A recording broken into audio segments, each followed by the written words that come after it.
I think that's a good chunk. Because the next section of the adventure is a distinct chunk different to what we have now. I know it's not quite 10 yet, but it makes more sense to end. No, I suppose this is where we get like a quest and then we go on that quest type of thing. It's up to you guys. No, yeah. Let's. You could try to slaughter everyone in the building. No, well, yeah, well. Can we quick save before that? Right, can I just ask? Yeah.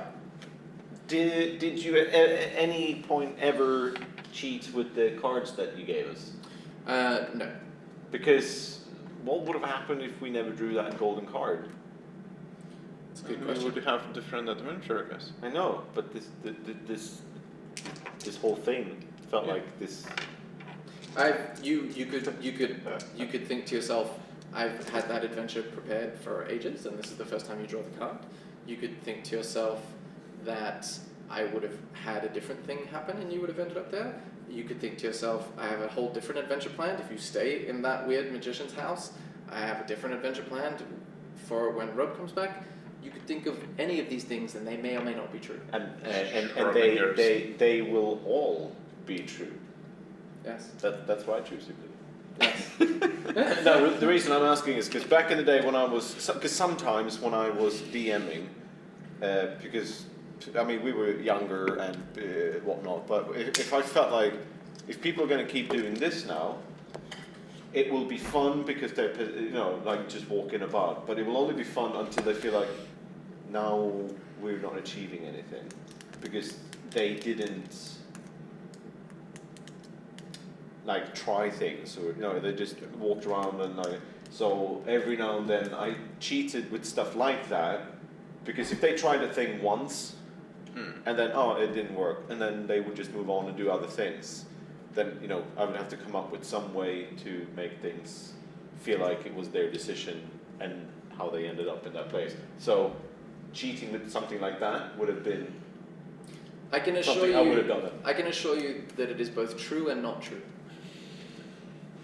Then With absolute confidence. That's all.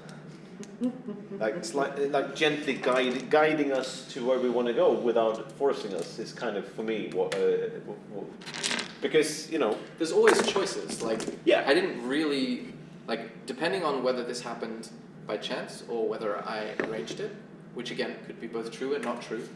Even so, you still have a choice. You can still say, of course we can I go walk back away, out of the building, or I choose to not walk through not any go other through the portal. I of choose course. to jump off into the void.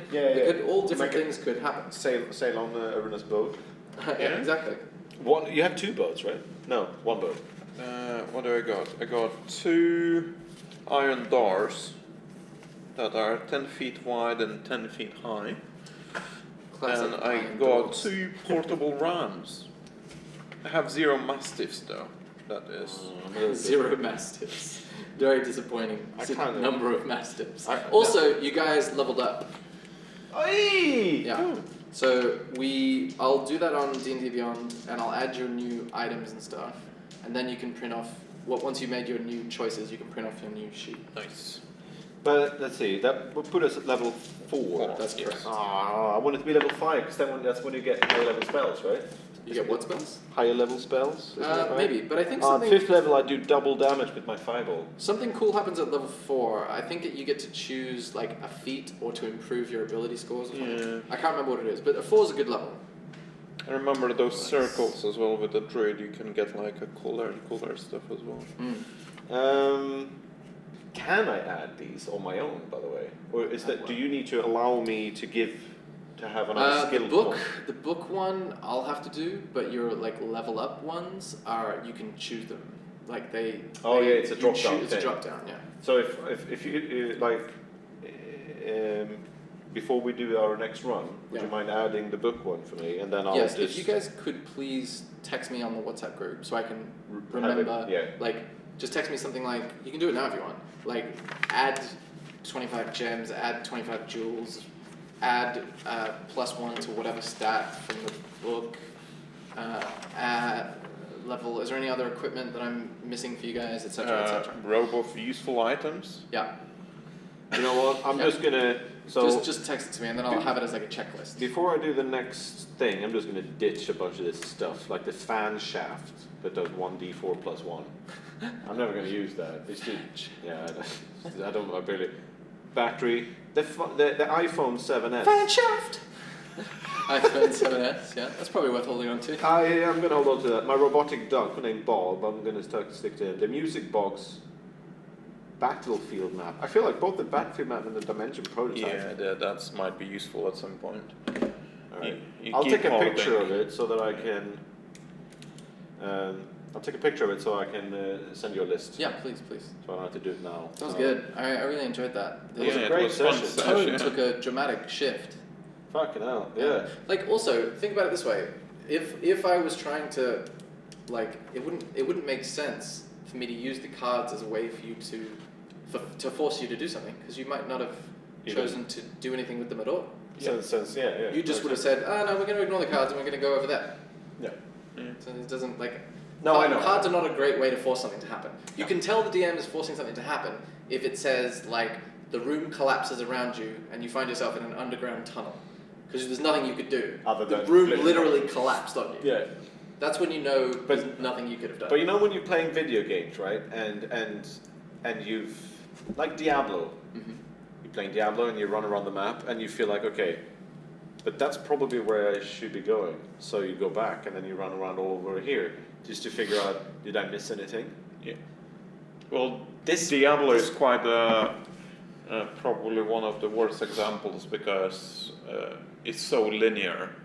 It's like literally you can, Well, I've always, because for me it's a great example just because you're exploring the map and you have the minimap being explored right, it's being revealed as you're running around. And I hate in Diablo not having everything perfectly revealed. Mm. It's like, even if I realize there's nothing there, but there's like a bit missing of that rock and there's a bit missing of that road, I'm just going to run down so that that's smooth. Mm. But that might just be my OCD. My point is, you know what I mean, right? I feel like we might have missed that. Clearly. Yeah. I mean, imagine if we would have drawn this golden card last session when we first started drawing. We would have missed the cloak and my sweet book. Yeah. Maybe there were more sweet stuff. That's what I'm saying. Yeah. We will never know. Don't know if you ever played Bloodborne. I know No, that but Joe it's the- haven't it's played the, it. It's the one like Dead Souls, but in like a different time period. Yeah, no, like Dark Souls.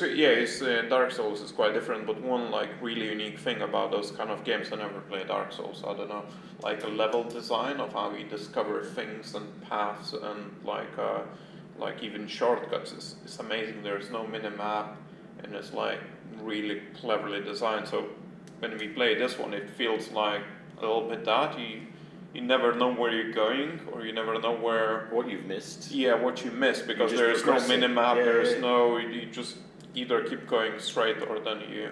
Yeah. Yeah. And there's a level of kind of satisfaction in this as well. So I'm just being silly, but there's a little bit of that kind of FOMO Yeah.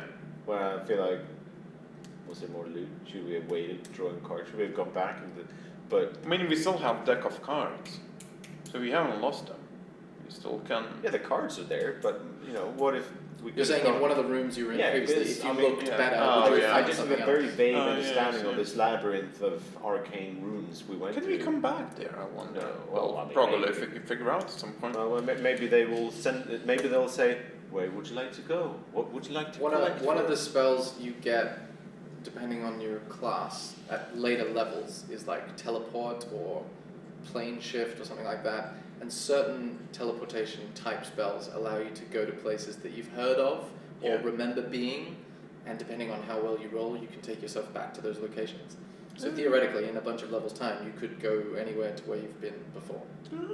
But it takes a while.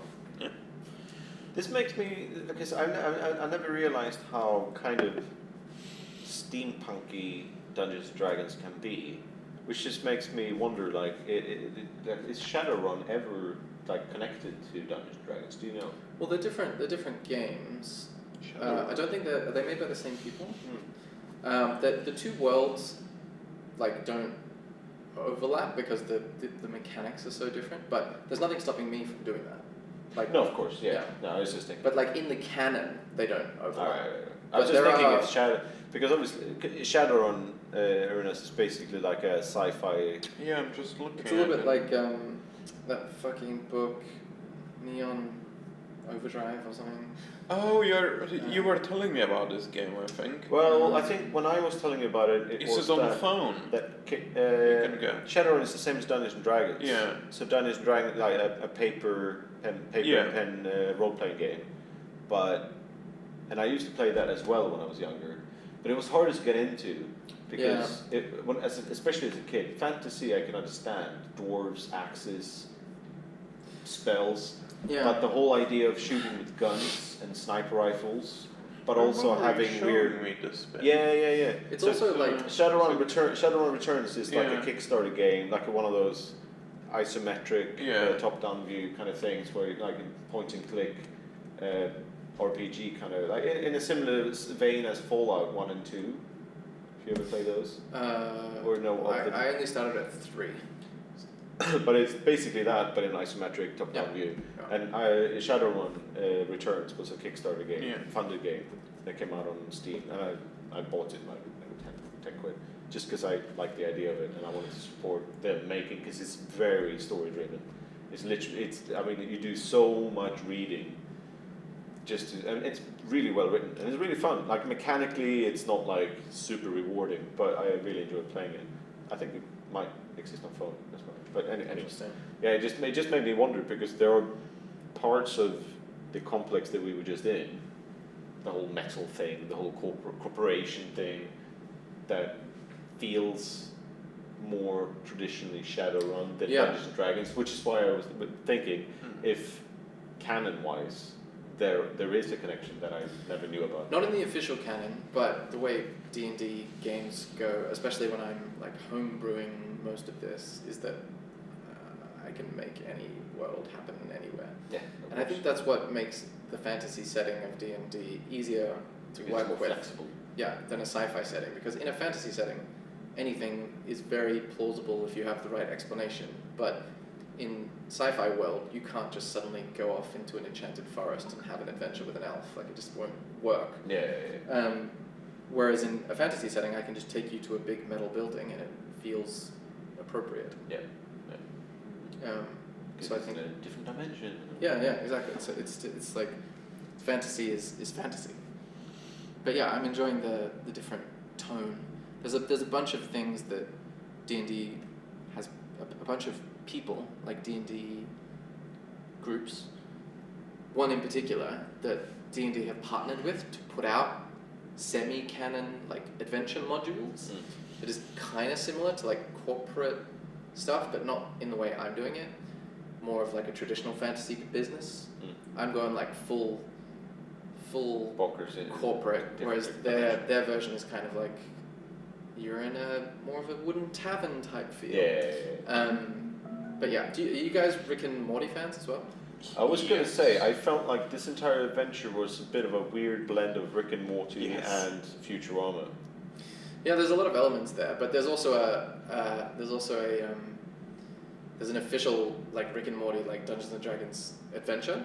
Oh, really? So I could like integrate that into our adventure during one of these little quests if you guys are interested. Yeah, absolutely. Okay, cool. That would be fun. But The thing about it is I might have to wait a little while before I introduce it, specifically for Aranas, because the whole thing is basically making references to traditional D&D situations. Yeah. So you need to build up like a little bit more of this is what happens in D&D, or this is what the boss looks like, before you'll get the jokes. Yeah. So I'll do it maybe a little later on. Yeah. And also long enough so that you've forgotten that I've said that. Oh, no, never gonna forget this. Yeah, I'm like excited. if you watch Spaceballs, is that the Star Wars parody? Yes, but you hadn't seen Star Wars, you would think this is a very boring Weird, movie. yeah. apart from we're fine combing the desert. I love that bit. Drop the code. I really love Airplane. Like I rewatched that a couple of years ago. Oh, It yes. held up really well. Don't call me Shirley. Yeah. It's the best film.